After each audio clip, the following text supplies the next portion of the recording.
Hello students, ये हमारा cash budget chapter आता है एक मैनेजमेंट अकाउंटेंसी के अंदर। तो मैं आप लोगों को पूरा कैश बजट का पहले फॉर्मेट बताऊंगा कि कैश बजट में कौन सी एंट्रीज होती हैं, क्या प्लस करना है, क्या माइनस करना है, किस तरीके से फॉर्मेट बनता है। अब आप लोगों को मालूम है कि जब भी मैं कोई भी चैप्टर स्टार्ट करता हूँ तो सबसे पहले मैं ये लिखता हूँ कि हम कौन है। तो हम एक कंपनी है और हम लोग अपनी खुद की कंपनी का एक कैश बजट बना रहे हैं। बजट मतलब क्या कि हम फ्यूचर एस्टिमेट कर रहे हैं कि आने वाले 3 महीने में, 4 महीने में या 6 महीने में हमारी कंपनी में कितना पैसा आने वाला है और कितना पैसा जाने वाला है, उसका हम एक कैश का बजट बनाते हैं। ऑब्वियसली यहाँ पे कैश मतलब कैश और बैंक दोनों। तो पहले मैं फॉर्मेट से शुरू करता हूँ।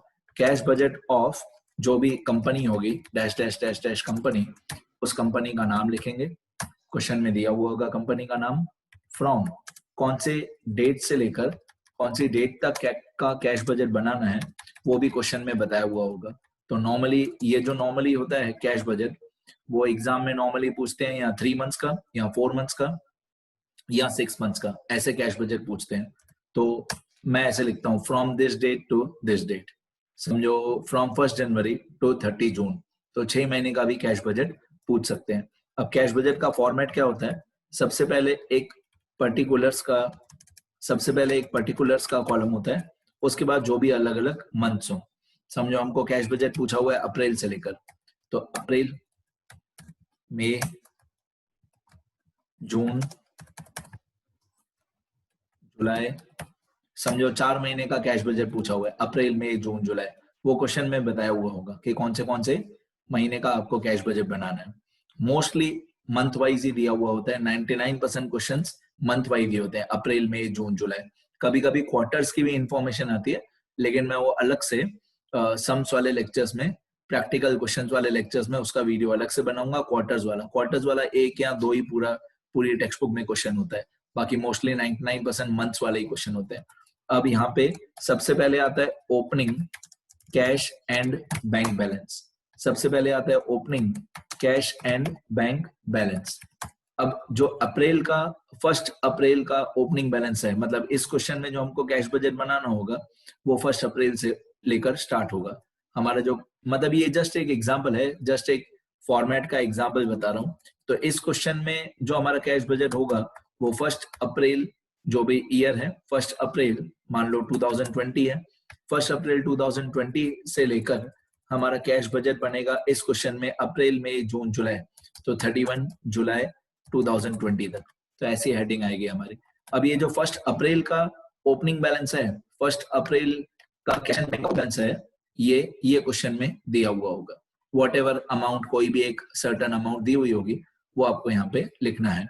अब किसी भी कंपनी में कौन से अलग अलग पैसे आए वो हम ऐड करेंगे। कितने पैसे हमारे पास आए तो हम लिखेंगे ऐड रिसिप्ट्स, कितना पैसा हमारी कंपनी में आया। अब ऐड रिसिप्ट्स लिख के, नॉर्मली रिसिप्ट साइड पे ट्रांजेक्शन्स कम ही होती है, तो जो भी रिसिप्ट्स होंगी वो 1 2 3 4 उनको ट्रांजेक्शन नंबर देंगे 1 2 3 4, और फिर लास्ट में यहाँ पे एक टोटल करेंगे। इसको बोलते हैं टोटल ए। इस टोटल ए में आपको ओपनिंग बैलेंस और रिसिप्ट्स दोनों का टोटल लिखना है। ओपनिंग बैलेंस मैं अमाउंट्स के साथ जब मैं बताऊंगा तो ज्यादा आइडिया आएगी। तो ओपनिंग बैलेंस और रिसिप्ट्स दोनों का टोटल आपको यहाँ पे लिखना है। फिर इसके बाद आपको पेमेंट्स माइनस करनी है, सेम जैसे 11th में हमारा कैश बुक होता था। बस फर्क सिर्फ ये है कि कैश बुक में लेफ्ट साइड और राइट साइड, लेफ्ट और राइट डेबिट क्रेडिट होता था, रिसिप्ट और पेमेंट। 11th स्टैंडर्ड में ऐसा होता था, रिसिप्ट और पेमेंट, डेबिट क्रेडिट। अभी कैश बजट में, मैनेजमेंट अकाउंट में रिसिप्ट ऊपर आ जाएगा और पेमेंट नीचे आ जाएगा। रिसिप्ट साइड ऊपर आ जाएगा और पेमेंट साइड नीचे आ जाएगा। बाकी फंडामेंटल वही है, जो पैसे आए वो ऐड करो और जो पैसे गए वो लेस करो, लेस पेमेंट्स। तो जितने भी पैसे हमने पे किए ड्यू टू एनी रीजन, जो भी हमने पैसे पे किए वो पेमेंट साइड पे आएंगे। अब पेमेंट में नॉर्मली 6 या 7 ट्रांजेक्शन्स दी हुई होती है, तो 1 2 3 4 5 6 7 नॉर्मली ऐसा होता है। अब जो पेमेंट्स का टोटल आएगा उसको हम लोग बोलेंगे टोटल बी। सबसे पहले यहाँ पे टोटल ए के अंदर ये जो टोटल ए है, टोटल ए में ओपनिंग बैलेंस और रिसिप्ट्स दोनों को प्लस करना है। फिर पेमेंट्स में पेमेंट्स लिखनी है सारी, पेमेंट्स का जो टोटल आएगा उसको हम लोग बोलेंगे टोटल बी। फिर लास्ट में यहाँ पे एक ग्रॉस क्लोजिंग बैलेंस मैं बोलता हूँ, मैं ऐसे बोलता हूँ ग्रॉस क्लोजिंग बैलेंस। एक ग्रॉस क्लोथिंग बैलेंस आएगा। ये जो ग्रॉस क्लोथिंग बैलेंस आएगा, फिलहाल के लिए हम लोग इसको क्लोथिंग बैलेंस बोलते हैं, ग्रॉस और नेट बाद में बताऊंगा। एक क्लोथिंग बैलेंस आएगा। क्लोथिंग बैलेंस मतलब क्या, जो हमारा टोटल ए आया था माइनस जो टोटल बी आया था। टोटल ए में दो अमाउंट्स होती है, एक ओपनिंग बैलेंस और एक रिसिप्ट्स। टोटल बी में सिर्फ पेमेंट्स। फिर हम ए माइनस बी करेंगे तो हमारा क्लोथिंग बैलेंस आ जाएगा। मैं लाइंस ड्रॉ करूंगा तो ज्यादा आइडिया आएगी आप लोगों को। मैं यहाँ पे लाइंस भी ड्रॉ कर देता हूँ। ये जो अलग अलग मंथ्स हैं, जैसे मान लो ये अप्रैल मंथ है, तो मैं लाइंस ड्रॉ कर दूंगा तो आपको ज्यादा समझ में आएगा। ये अप्रैल मंथ है, ये बॉर्डर्स में गए, ये मोर बॉर्डर्स में गए, ये लाइन सिलेक्ट किया, लेफ्ट और राइट साइड पे बॉर्डर मार दिया। तो लाइंस ड्रॉ की हुई होंगी तो आपको ज्यादा पिक्चर क्लियर होगी। ये अप्रैल का महीना हो गया, फिर इसी तरीके से मई का मंथ होगा, फिर जून होगा, इसमें भी लाइंस ड्रॉ कर देते हैं। जून में भी लेफ्ट और राइट साइड पे बॉर्डर मार दिया, ठीक है। ये जून का मंथ भी हमारा ड्रॉ, लाइंस ड्रॉ हो गई। अब इसी तरीके से जुलाई। तो मैं थोड़ी बहुत अमाउंट्स भी बताते जाऊंगा तो आपको ज्यादा आइडिया आएगी। अभी मैं इसके बाद लाइंस ड्रॉ करने के बाद मैं अमाउंट्स लिखूंगा।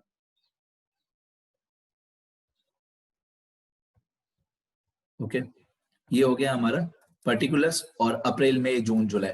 इस तरीके से वर्टिकल फॉर्मेट होता है पूरा।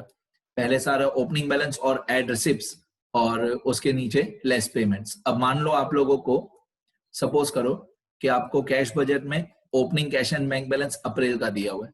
मान लो अप्रैल का opening cash and bank balance दिया हुआ है 1 लाख रुपीस। मान लो अप्रैल का opening cash and bank balance ये क्वेश्चन में दिया होगा 1 लाख रुपीस।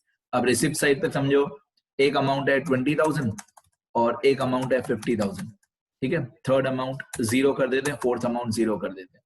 अब ओपनिंग बैलेंस, ये जस्ट इमेजिनरी नंबर्स हैं, ये कोई क्वेश्चन सॉल्व नहीं किया मैं, सिर्फ प्लस माइनस बता रहा हूं मैं कैसे होता है।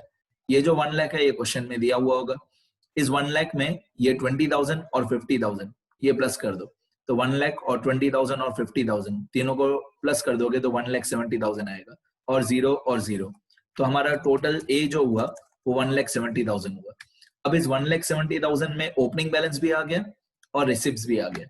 इस 1,70,000 में ओपनिंग बैलेंस और रिसिप्ट्स दोनों को प्लस कर दिया हमने।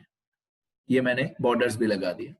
1,70,000 इसके अंदर ओपनिंग बैलेंस भी ऐड हो गया, रिसिप्ट्स भी ऐड हो गया। फिर हम लोग क्या करेंगे, जो भी सारी पेमेंट्स है, फॉर एग्जांपल एक पेमेंट है 15,000, दूसरी पेमेंट है 15,000, तीसरी पेमेंट है मान लो 5,000, 15, 15, 5, ऐसे तीन पेमेंट्स हम लोग सपोज हमने अप्रैल में पे किया। फोर्थ पेमेंट जीरो है, fifth payment, sixth payment, seventh payment zero है। अब कंपल्सरी नहीं है कि पेमेंट साइड पे 7 ही अमाउंट आएंगे, ये जस्ट इमेजिनरी मैं नंबर्स बताते जा रहा हूँ। अब पेमेंट साइड का टोटल आएगा, पेमेंट साइड में 15, 15, 5, तो 15,000 और 15,000 और 5,000 ये होता है टोटल 35,000। तो पेमेंट साइड का टोटल हुआ 35,000। इसमें भी सिंगल लाइन कर देते हैं, ऊपर नीचे, ऊपर भी सिंगल लाइन कर देते हैं, नीचे भी सिंगल लाइन कर देते हैं। तो हमारा पेमेंट्स का टोटल आ गया 35,000। अब दिमाग लगाओ, ओपनिंग बैलेंस कितना था अप्रैल का 1 लाख, उसमें 20,000 और 50,000 प्लस किया तो टोटल ए हो गया 1,70,000। फिर पेमेंट्स का टोटल किया, पेमेंट्स का टोटल आया 35,000। फिर हम लोग क्या करेंगे, ये जो 1,70,000 है उसमें से ये 35,000 माइनस कर देंगे। 1,70,000 माइनस 35,000 तो हमारा क्लोजिंग बैलेंस आ जाएगा equal to 1,70,000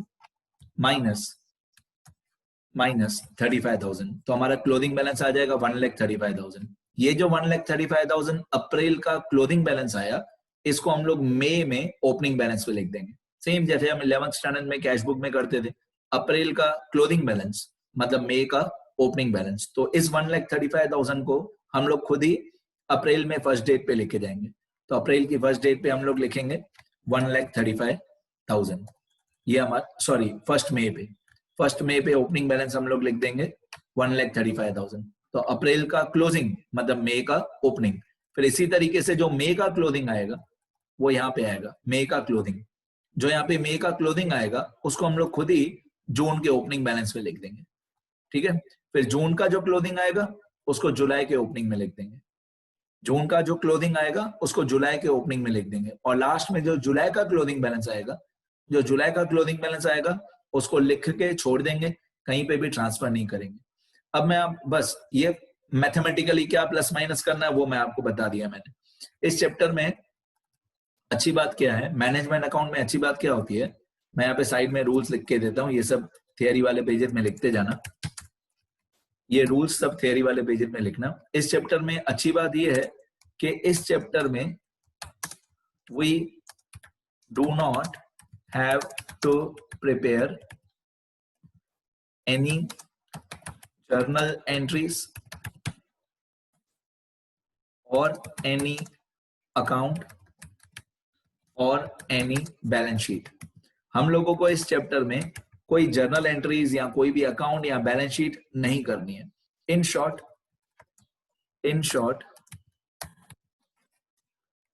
there is no debit or credit in this chapter। मतलब इस चैप्टर में आपको कुछ भी डेबिट क्रेडिट नहीं करना है, कहीं पे कोई जर्नल एंट्री नहीं करनी है, कोई प्रॉफिट एंड लॉस अकाउंट नहीं बनाना है, कोई बैलेंस शीट नहीं बनानी है, कुछ डेबिट क्रेडिट नहीं करना है। ये पूरा चैप्टर जो है ना, ये मैथमेटिकल चैप्टर है, मैथ्स बेस्ड है, कैलकुलेशन बेस्ड है, वो भी मैं लिख देता हूं। This full chapter is only maths based। मतलब just we have to do only calculations। मतलब ऐसे हम लोग कर रहे हैं, सब्जेक्ट मैनेजमेंट अकाउंटेंसी है, और मैनेजमेंट अकाउंटेंसी के जो चैप्टर्स होते हैं ना, आप लोगों ने 12th स्टैंडर्ड में एक चैप्टर देखा है, रेशियो एनालिसिस, अकाउंटिंग रेशियोस। तो रेशियो एनालिसिस कैसे होता है, पूरा फॉर्मूला बेस्ड। तो ये चैप्टर भी ऐसा है, पूरी मैथमेटिक्स है, पूरा लॉजिक है, कोई डेबिट क्रेडिट नहीं, कोई जर्नल एंट्रीज नहीं। अब मैं आप लोगों को कुछ ट्रांजैक्शंस बता रहा हूं इस चैप्टर की, कि रिसिप्ट साइड पे क्या क्या आता है, पेमेंट साइड पे क्या क्या आता है, क्वेश्चन कैसा दिया हुआ होता है, कुछ बातें मैं आपको बताता हूं। तो धीरे धीरे रूल्स हमारे आगे बढ़ते जाएंगे। ये हमारा कैश बजट। अब रिसिप्ट साइड पे मोस्टली 99% 100% हर क्वेश्चन में क्या होगा, रिसिप्ट साइड पे कौन सा पैसा मिलेगा। एक हमको पैसा मिलेगा कैश सेल्स का, मतलब जो भी हम लोगों ने गुड्स सेल किए उसका कैश हमको रिसीव होगा। जो भी हम लोगों ने गुड्स सेल किए कैश पे, उसका कैश हमको मिलेगा। दूसरा, जो भी हम लोग गुड्स सेल करेंगे क्रेडिट पे, उसको ऐसा भी बोल सकते हैं कि क्रेडिट सेल का पैसा मिला, या उसका सही लैंग्वेज होना चाहिए collection from debtors.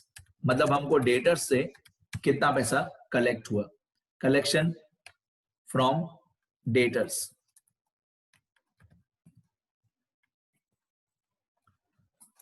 Collection from debtors, तो हम क्रेडिट सेल भी लिखेंगे तो भी चलेगा, पर ज्यादा सही है कलेक्शन फ्रॉम डेटर्स। डेटर्स से हमको कब कब कितना कितना पैसा मिला, कैश सेल का कौन से महीने में कितना कैश मिला, क्रेडिट सेल का मतलब कलेक्शन फ्रॉम डेटर्स कौन से महीने में कितना कितना पैसा हमको मिला, अप्रैल में कितना पैसा मिला, मई में कितना मिला, जून में, जुलाई में कितना पैसा मिला, वो सब हम लिखेंगे।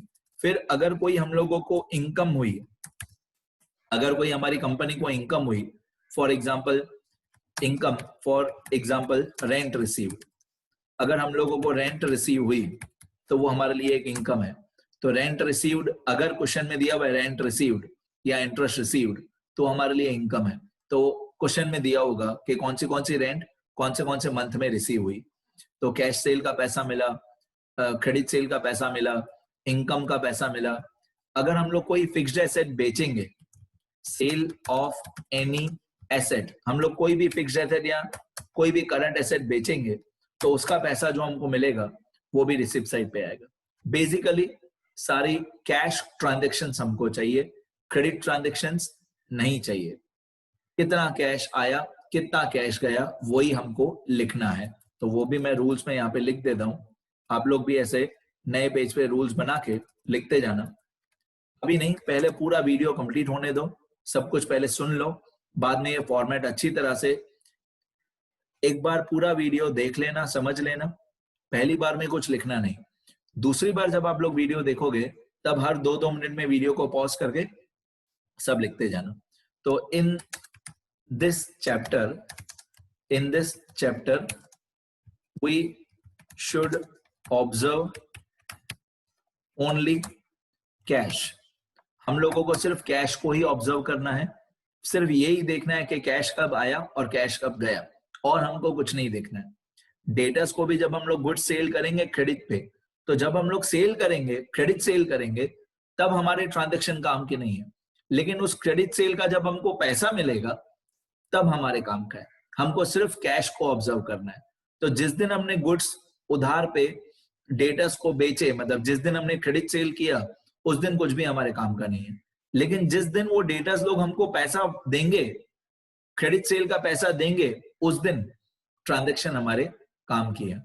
अब ये चैप्टर का नाम है कैश बजट। मैं और भी रूल्स बताते जा रहा हूं, ये लिखते जाना सब बाद में, सेकंड टाइम वीडियो में। इस चैप्टर का नाम है कैश बजट। बजट मतलब एस्टिमेट, एस्टिमेट मतलब फ्यूचर, जो फ्यूचर में होने वाला है। तो इस चैप्टर में कभी कभी एक्चुअल अमाउंट दी हुई होती है, कभी कभी एस्टिमेटेड अमाउंट दी हुई होती है। तो एक्चुअल अमाउंट दी हुई हो, एक्चुअल अमाउंट दी हुई हो तो भी आपको एंट्री रिकॉर्ड करनी है यहाँ पे।